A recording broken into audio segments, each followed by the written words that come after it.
तो सबसे बड़ा सवाल यही रहेगा कि क्या तारिक रहमान के दौर में भारत पर क्या असर पड़ने वाला है। क्या तारिक रहमान के दौर में शेख हसीना की वापसी हो पाएगी और बांग्लादेश के जो पीएम हैं, जिन्हें उम्र कैद की सजा मिली हो, 18 महीने की जेल रही हो, शैडो पीएम कहा जाता रहा हो किसी दौर में, क्यों ये सब तारिक रहमान के बारे में कहा जा रहा है, ये भी जानना बहुत दिलचस्प है। और भारत पर क्या असर पड़ेगा, क्या रिश्तों में जो तल्खी रही है बीएनपी के दौरान, बीएनपी की सत्ता के दौरान जो गंभीर आरोप बीएनपी पर लगे, बांग्लादेश पर लगे, क्या वो आरोप, वो दाग साफ कर पाएंगे तारिक रहमान। और बीएनपी का भारत को लेकर स्टैंड क्या रहेगा, किस तरह से तब्दीलियां आएंगी। तारिक रहमान का दौर संभवतः कल से शुरू हो सकता है। इन्हीं सब मुद्दों के इर्द गिर्द चर्चा करेंगे। नमस्कार, मैं ललित। वैसे तो तारिक रहमान को जो जीत मिली है करीब करीब 35 साल बाद, 3 दशक बाद, 88 के बाद पहली बार ये हो रहा है कि वहां कोई पुरुष प्रधानमंत्री बनने जा रहा है, तो उन्हें बहुत सारी बधाइयां मिलनी भी चाहिए। जिस तरह का घटनाक्रम बांग्लादेश ने देखा है,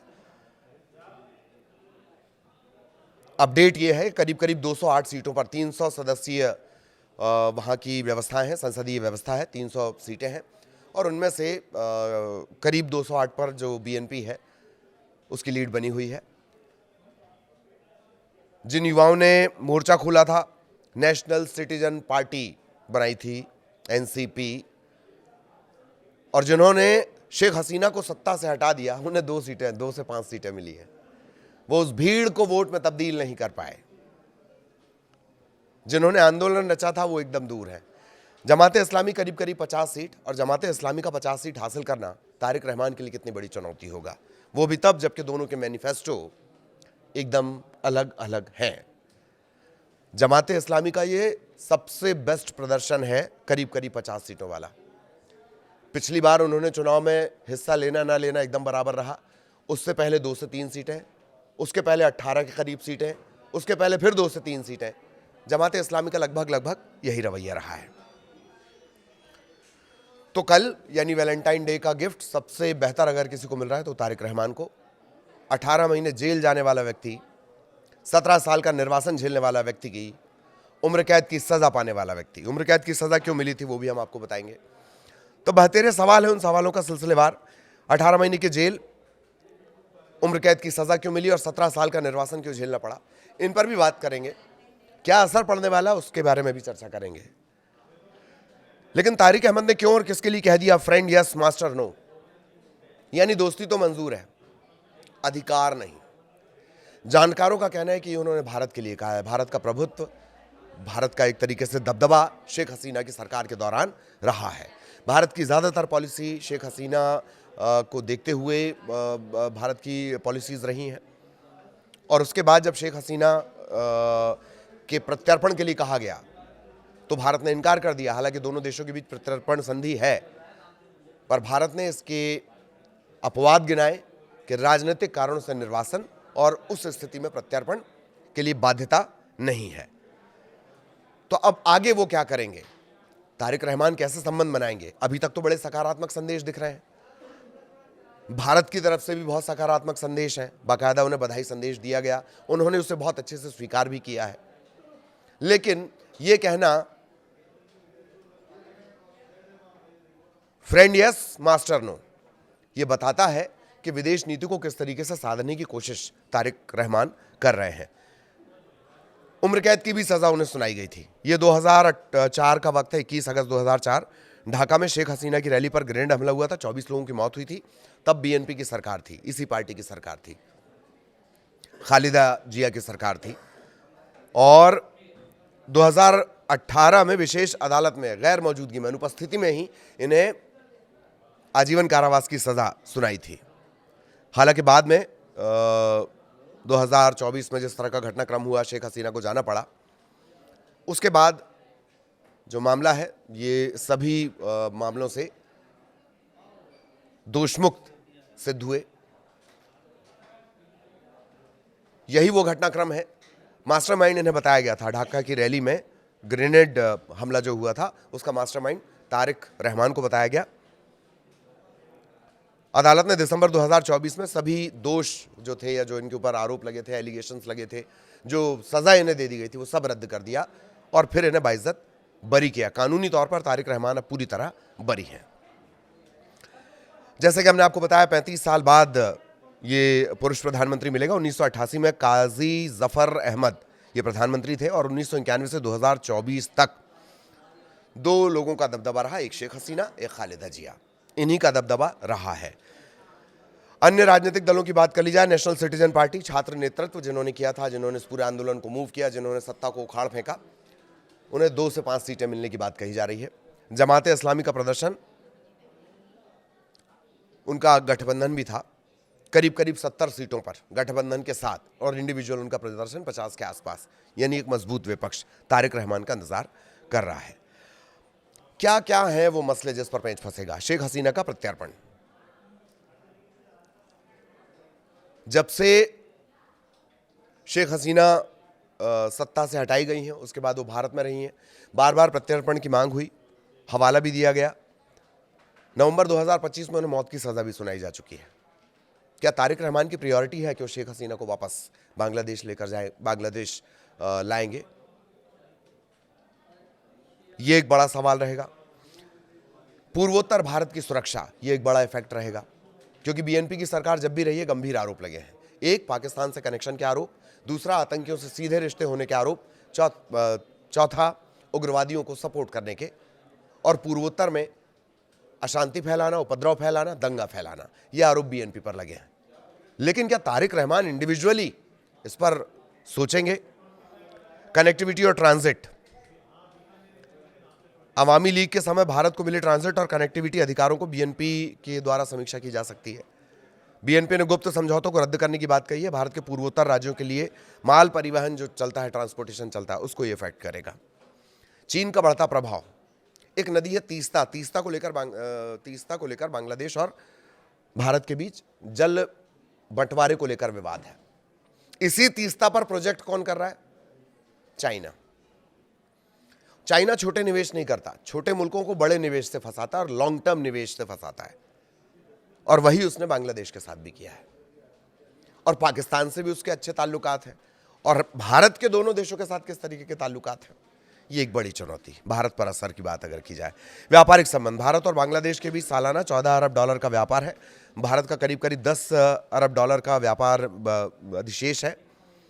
जल नदी बंटवारा, जैसे मैंने आपको बताया, गंगा जल समझौते के नवीनीकरण का मामला है। तीस्ता नदी जल विवाद है, इस पर बीएनपी का रुख सख्त नजर आ सकता है। पाकिस्तान के साथ जो ताल्लुकात हैं अवामी लीग के, वो एक भारत के लिए दिक्कत पैदा करते हैं। ये भी कहा जा रहा है कि पाकिस्तान से ज़्यादा जो करीबी है वो ज़्यादा बढ़ सकती है, किसकी? बीएनपी की। लेकिन बतौर राजनीतिक पार्टी, जमाते इस्लामी का पाकिस्तान की गोद में जाकर बैठ जाना अलग बात है, और बीएनपी का, मैं तारिक रहमान नहीं कह रहा हूं, बीएनपी का पाकिस्तान के साथ ताल्लुकात बढ़ाना, ये दोनों में फर्क है। एक करीब 1.25 करोड़ के आसपास हिंदू हैं बांग्लादेश में, अल्पसंख्यक वर्ग में है, उनके साथ अन्याय, ये एक भारत की सबसे बड़ी चिंता रही है और ये चुनौती भी रहेगी। बीएनपी ने इस बात को अपने मैनिफेस्टो, घोषणा पत्र में लिखा भी था, और बीएनपी का ये कहना है कि छोटे मोटे हमलों को बढ़ा चढ़ाकर पेश किया जा रहा है, हिंदुओं पर हमलों को लेकर या अल्पसंख्यकों पर हमलों को लेकर। अब तारिक रहमान की अगर सिर्फ बात कर ली जाए, बांग्लादेश फर्स्ट की नीति, माना यह जा रहा है, जानकारी मानते हैं वो बांग्लादेश फर्स्ट की नीति पर काम करेंगे। न दिल्ली न पिंडी, यानी न दिल्ली और न रावलपिंडी, कहने को अभी वो कम से कम ये कह रहे हैं। अर्थव्यवस्था आधारित विदेश नीति, चूंकि बाहर भी रहे हैं, विदेश में रहे हैं, तो उनका फोकस इकोनॉमी पे जो लगभग टूट चुकी है। सबसे बड़ी बात, एक बात और ध्यान रखें, चाइना के बाद कपड़े का सबसे बड़ा मार्केट कौन है? बांग्लादेश है। क्या उस सेक्टर को फिर से उतना ही मजबूत कर पाएंगे तारिक रहमान? और यही वजह है कि उनका अर्थव्यवस्था पर फोकस रहने वाला है। सीमा विवाद पर कड़ा रुख रह सकता है, क्योंकि चुनावी घोषणा पत्र और भाषणों में सीमा पर होने वाली मौत और कथित पुशिन यानी घुसपैठ को लेकर कड़ा रुख अपनाया गया है। अनुचित गतिविधियों को रोकने के लिए सख्त कदम उठाएंगे, और एक बात जो है, जो सबसे पॉजिटिव है, ये तमाम बातों के इधर चुनाव में भाषण देना एक अलग बात होती है। एक जगह थी मालदीव, जगह है मतलब मालदीव एक जगह थी, वहां भारत के खिलाफ बोल बोलकर कुछ लोग सत्ता में आए, खूब चाइना चाइना किया, पाकिस्तान पाकिस्तान किया, बाद में फिर भारत के पास ही लौट कर आना पड़ा। बाकी आप समझदार हैं। तो चुनाव में भाषण देना एक अलग बात है और देश को चलाना एक अलग बात है। तो सबसे अच्छी बात कि भारत के प्रति जो रुख है, बदलता व्यवहार है तारिक रहमान का और बीएनपी का खुद। पुरानी कड़वाहटों के बावजूद तारिक रहमान ने भारत के बधाई संदेशों और प्रधानमंत्री के द्वारा जो जनादेश स्वीकार किए जाने की बात उन्होंने कही है, मतलब जो विशेष दी हैं प्रधानमंत्री ने, उसका बहुत स्वागत किया है।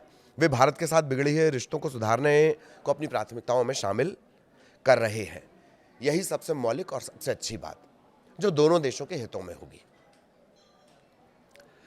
अब तारिक रहमान की हमने बात कर ली, ये तारिक रहमान का पॉइंट ऑफ व्यू हो सकता है, लेकिन तारिक रहमान एक पार्टी के अगुआ हैं, उसका नाम है BNP, nationalist party. Bangladesh first की नीति रहेगी, तारिक रहमान ने फिर साफ कर दिया है। पारस्परिक सम्मान और समानता रहेगी, ये भी साफ कर दिया गया। भारत के साथ पारस्परिक सम्मान, न्याय और समानता, इस अवधारणा पर ये संबंध आधारित होंगे। सुरक्षा पर आश्वासन, अपने घोषणा पत्र में उन्होंने आतंकवाद, उग्रवाद के प्रति जीरो टॉलरेंस की नीति का वादा किया है। यह भी कहा है कि अपनी धरती का उपयोग भारत के खिलाफ किसी आतंकवादी गतिविधि के लिए नहीं होने देंगे, जैसा कि पूर्वोत्तर में होता रहा है तब जब भी बीएनपी की सरकार वहां पर रही है। क्या तारिक रहमान इसे बदलेंगे? शेख हसीना का एक मसला है जिस पर पेंच फंसा हुआ है और द्विपक्षीय संबंधों में ये एक हल्की सी गांठ इसे नहीं कहना चाहिए, ये एक हल्का सा पेंच है। शेख हसीना के प्रत्यर्पण को लेकर भारत ये साफ कर चुका है कि दोनों के बीच प्रत्यर्पण संधि भी है। अब थोड़ा सा अगर इतिहास में जाएं, तारिक से पहले कौन वहां पर तमाम चीजों को देख रहा था? तारिक से पहले थे मोहम्मद यूनुस, नोबेल पुरस्कार उन्हें मिला था। जल संरक्षण को लेकर उन्होंने अच्छा काम किया था, संभवतः उसमें उनको नोबेल पीस मिला था। लेकिन भारत को लेकर उनका रुख नकारात्मक की श्रेणी में ही आएगा। ऑपरेशन सिंदूर के दौरान भी उन्होंने जो बातें कही, झुकाव उनका पाकिस्तान की तरफ नजर आया। ठीक है, पढ़े लिखे थे तो संभल कर बोला उन्होंने, लेकिन झुकाव उनका पाकिस्तान की तरफ नजर आया, मोहम्मद यूनुस का। शेख हसीना के प्रत्यर्पण को लेकर भी दोनों देशों के बीच तब तलखी बढ़ गई थी। और अब जिन्हें उम्र कैद की सजा मिली, अगर मैंने सजाए मौत कहा हो तो उसे माफ कर दीजिएगा, जिन्हें उम्र कैद की सजा मिली, जिन्होंने 18 महीने जेल में बिताए, जिन्होंने 17 साल का निर्वाचन झेला, वो तारिक रहमान बेहतर संबंधों की दिशा में आगे बढ़ते हैं। ये वही तारिक रहमान है जिन्हें खालिदा जिया के प्रधानमंत्रित्व काल में शैडो पीएम कहा जाता था, डार्क प्रिंस कहा जाता था। अब उनके हाथ में ही सत्ता है। वैलेंटाइन डे का गिफ्ट माना जा रहा है कि कल वो शपथ ले सकते हैं। पार्टी 208 सीटों पर बढ़त बनाए हुए 300 सदस्यीय वहां की संसदीय प्रणाली है। 150 के करीब बहुमत होता है। 50 सीटें महिलाओं के लिए रिजर्व हैं, लेकिन वो इस काउंटिंग में नहीं आती हैं। वो दलों के हिसाब से उनका एक अलग सिस्टम है महिलाओं के लिए रिजर्वेशन का। और क्या वो करीब करीब 1.25 करोड़ वो हिंदू जिन्होंने जमात के साथ जाना स्वीकार नहीं किया, शेख हसीना थी नहीं तो उन्होंने बीएनपी का साथ दिया। कई ऐसी हिंदू बहुल सीटें हैं जहां से बीएनपी को बम्पर और एक तरफा जीत मिली है। क्या उनकी उम्मीदों पर वो खरा उतरेंगे?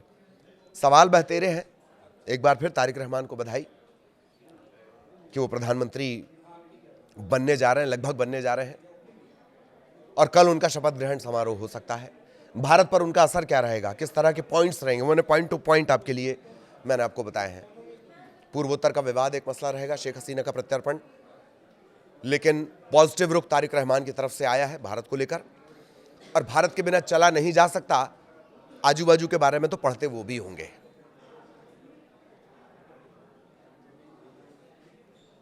पड़ोसी नहीं बदला जा सकता, लेकिन दोस्त बनाया जा सकता है।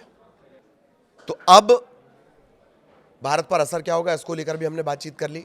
तारिक रहमान, बहुत दिलचस्प उनका एक करियर रहा है, उसके बारे में भी हमने आपको बताया।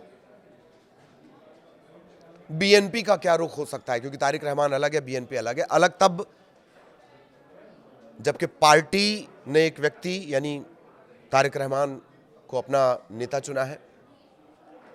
वो ठीक है, विरासत में राजनीति मिल रही है, लेकिन बीएनपी में जो जीत कर आएंगे उनका भी तारिक रहमान पर दबाव रहेगा। तो ये वो तमाम पॉइंट्स हैं। सवाल ज़्यादा है, जवाब कम है, लेकिन हालात हमने आपको बता दिए, चुनौतियां हमने आपको बता दी। आगे भी बांग्लादेश का अपडेट आप तक पहुंचाएंगे। नमस्कार।